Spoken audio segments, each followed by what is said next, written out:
to dinner without any GPS.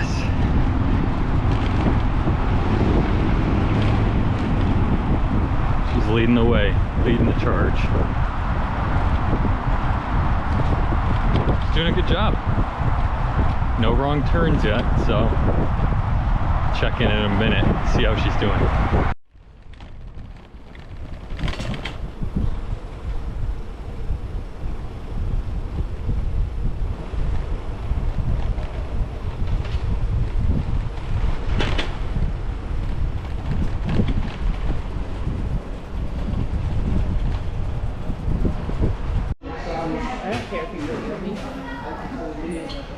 So Steph's trying a McCrocket. Yeah, you butchered that. McCrocket? Yeah. What is it? What do you think it is? I don't know. McCrocket? I don't know. But it's exclusive to the Netherlands. Oh, we're at McDonald's, by the way. This is their large Coke. It's tiny. Alright, ready?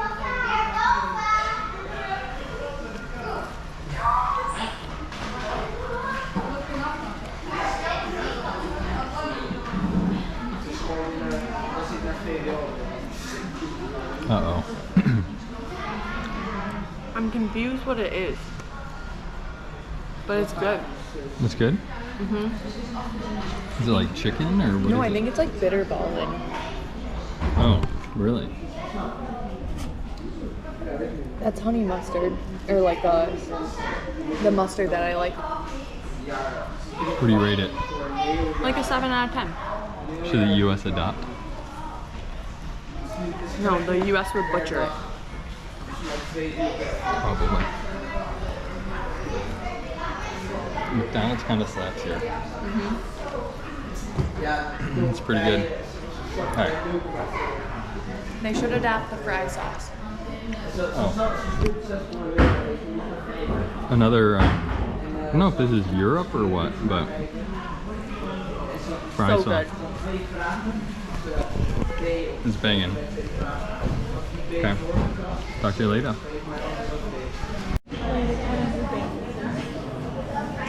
Somehow we're back at the mall again. Don't put that on here. We're here too much. Yeah, how do we get to the mall so often? We have nothing because all of our shit is stuck in customs. Our lifestyle is different. Different lifestyle. See on the other side, I guess.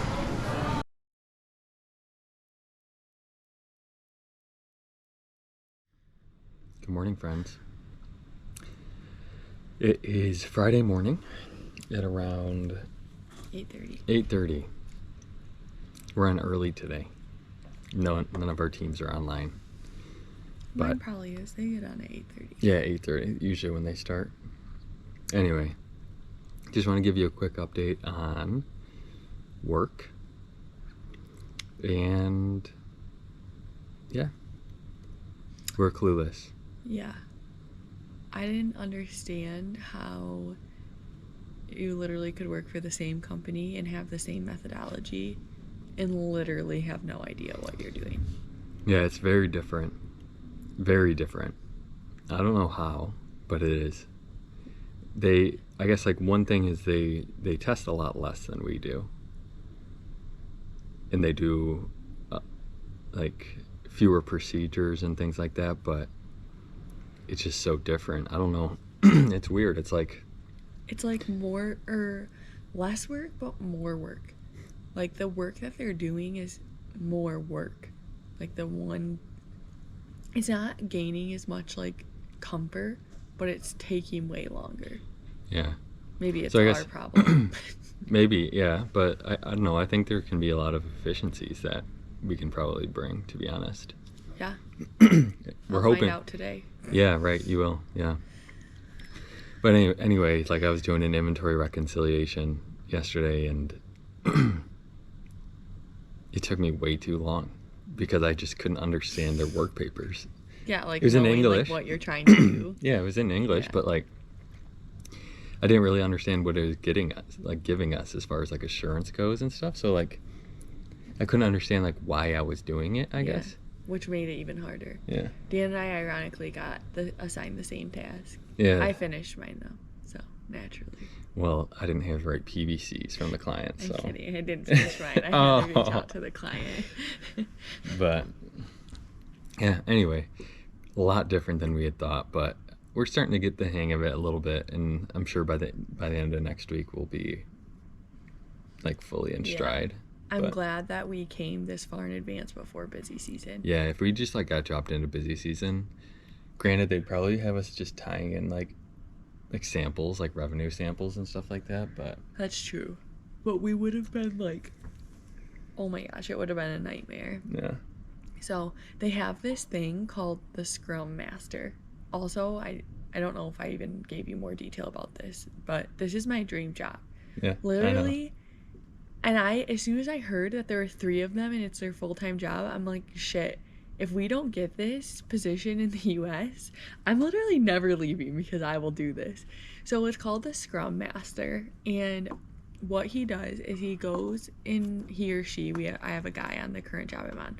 He goes into Microsoft Teams, puts all the tasks in there, basically organizes everything.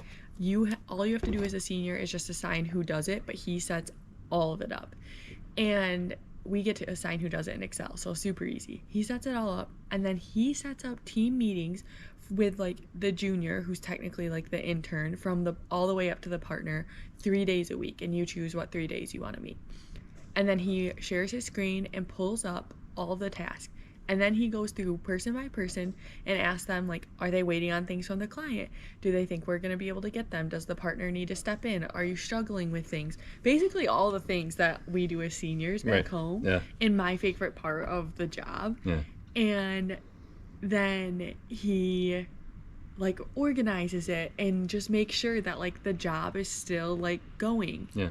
He's a taskmaster. Yeah. Organizer, taskmaster, and keeps everything up to date. Yeah. And like for Steph's situation, she the client was on, so the Scrum Master set up the call with the client, and then the client was on there, and they went through every single task that they had and why it was open from her team, which was the client's team. Yeah, we went into the waiting bucket, which is everything we were waiting on the client for, and we're like, all right, so and so, here's everything we don't have from you. This is why we don't have it. This is what we need.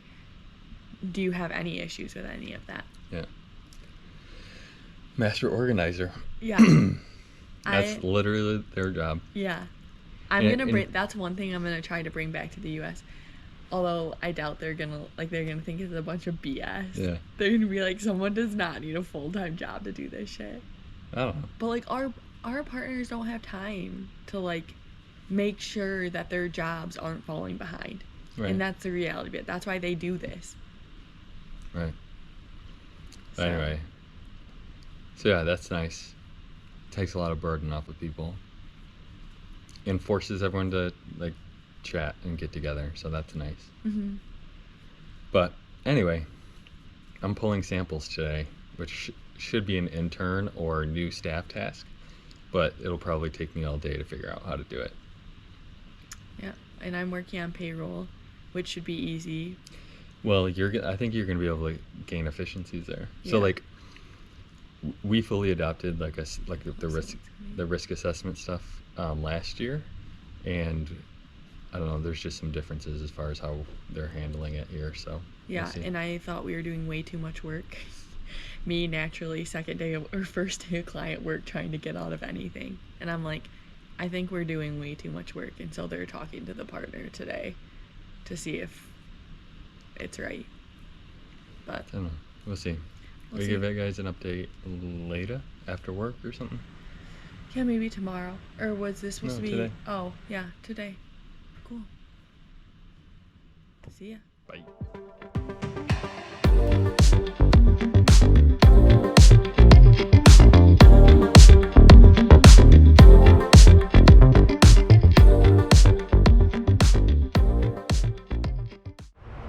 What are we doing? We're going to look at an apartment that's literally beautiful. Beautiful apartment. So nice. There's a mouse, or it's a mole. mole. It's a mole on the sidewalk. Disgusting. Why? He's just a little mole. What's wrong with moles? They ruin the ground.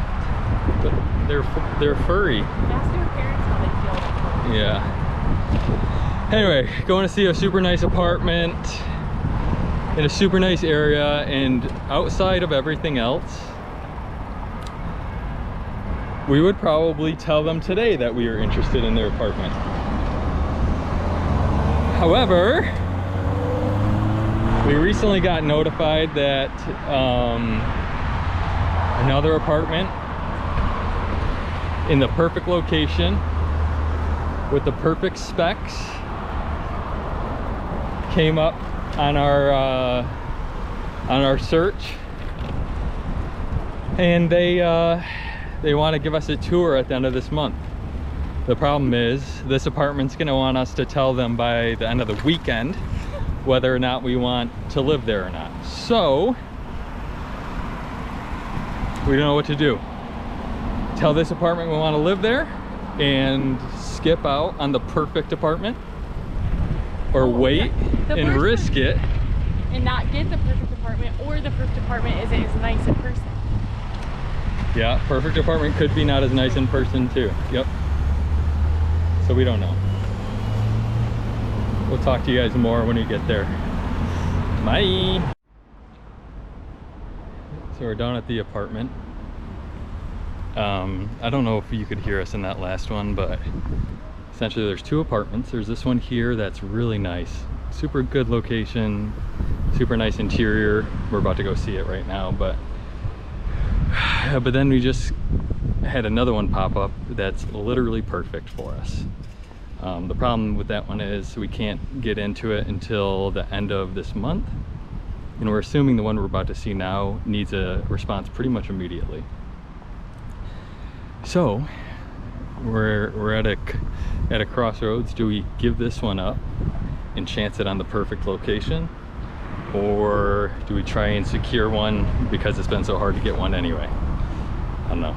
We're still trying to figure it out, but what do you think? What do you think of this location, sweetie? It's cute. Not a bad location. No. Close to where we love to go downtown. Yeah. Which is huge. Close. I do think after this, let's ride to where the location of the other one is, just to get a feel. Okay. And I think that will help us decide, like, do we put an offer in or not. That's right. I think that's a good idea. I joked to Dan when we were on our bikes that we thought we were moving to the Netherlands and avoiding the US housing market crisis. Turns out we're just dealing with the Amsterdam rental crisis. Yeah, seriously. Yeah, but pretty good location, right across from like a huge park, which is super nice. We can just go walk through there whenever we want. The surrounding area is not too bad. It's a little bit more industrial, a little bit more like commercial, I guess. But I don't know. It's in a high rise, which you don't love. But the one that we're gonna go see after this is not after this.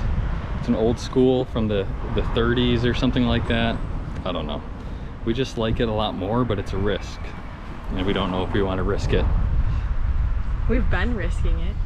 We have been risking it. We've been pretty picky. We had two that we really should have put offers on, like if we were that desperate. Right. And we passed those up, and we have two more now. Yeah. So. Yeah. I don't know. I guess we'll see. Yeah. We're gonna go check this one out. Any last thoughts? No. I need to get access. I am out of data. I need to figure out how to get access. Stuff burns through data like no tomorrow, and Dan said to me, it shows you've never been on a limited data plan.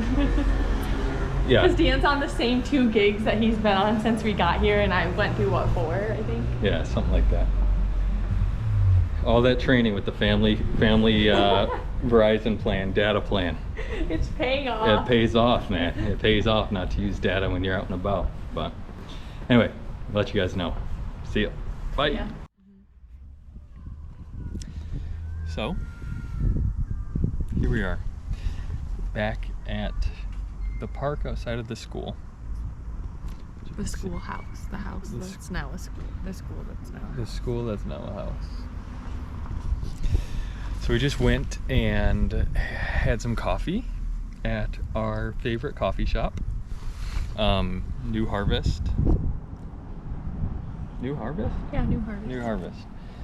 with our favorite friend Joe, which is the guy from Portland that we talked about in a previous video.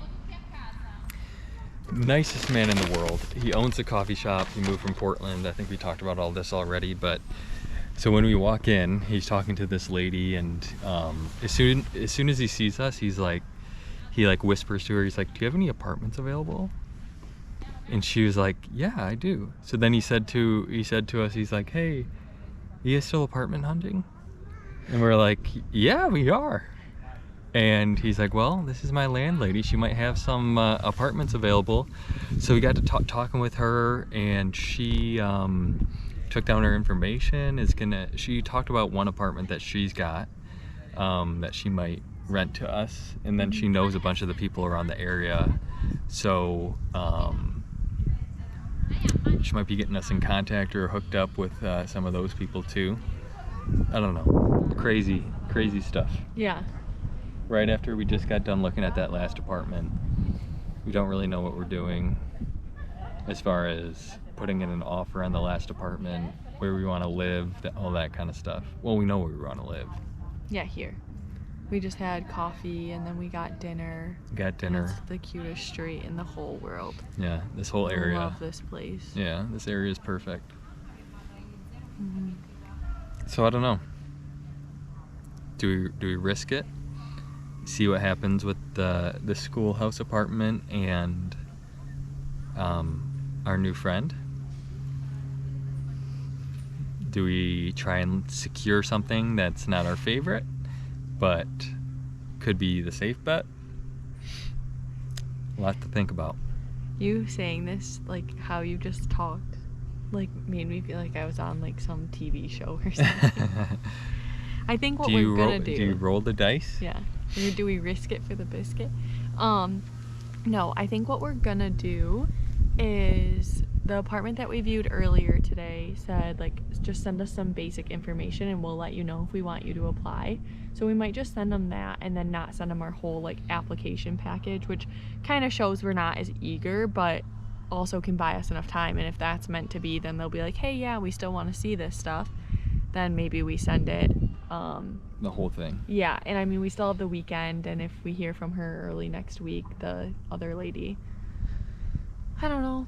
Every time we decide not to go with something and not put an offer in, we keep getting closer and closer to where we want to be. So we didn't put an offer in on either of the apartments earlier last week, and now we looked at one pretty close, and then now if we pass on that one, we have one like literally right where we want to be.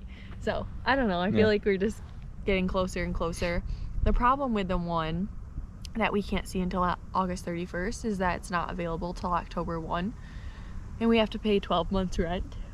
So that would mean that we'd either have to pay a couple months of rent while we're not living here or stay another year.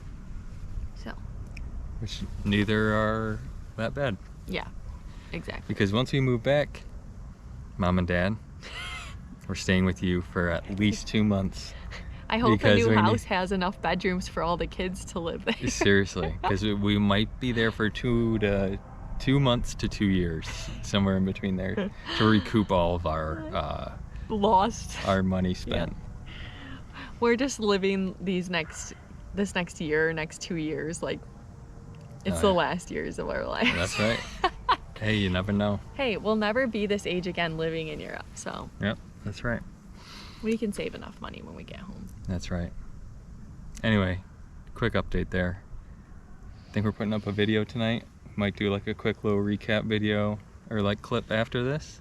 It's already getting long. Let's not do that. We'll see. TBD.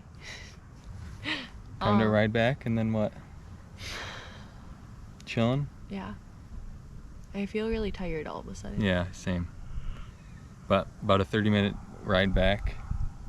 Yep. See you on the flip side. Toodles. Toodles. Bye.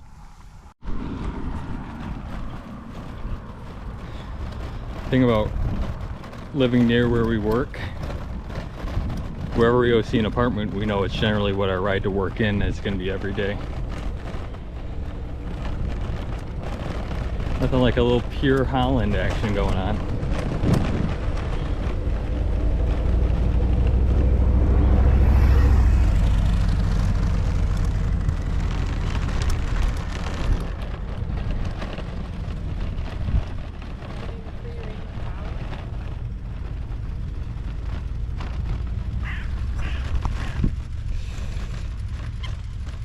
It's literally a windmill on a house.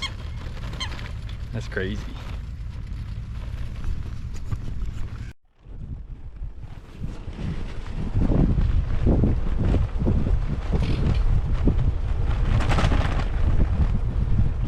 Like I said, I ride to work in every day.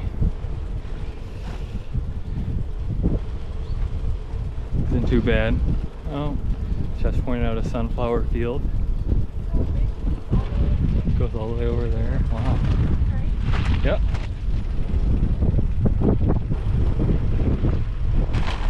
Oh, look at him run.